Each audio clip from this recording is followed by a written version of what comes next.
میخندی؟ آقای جوان سنو میبافمت برای چی با جواب سوال ما میخندی؟ چی میگی؟ خب گلابه گفتم تو روم برگشته میخنده. معذرت میخوام چته؟ دانیال او چماق بردا ببینم. آقا جان. با شما؟ خب گفتم گلدان گلاب عزیزم چی میخندی خب؟ قربونه شکلت چرا؟ چیه بگو؟ خب گفتم گلدان گلاب برای چی تو روم میخندی؟ آقا ببخش عزیزم زشته مهمونه قربونت برم مهمونه اینجا. میدونم تو رو خدا نکن. میدونم میگم گفتم گلدان گلاب برای چی تو روم میخنده؟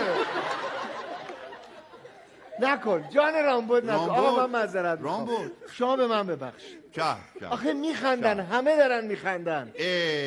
اشکال نداره بخندن؟ نه باشه ببخشید بعد این همه مدت تو خنده باره میگه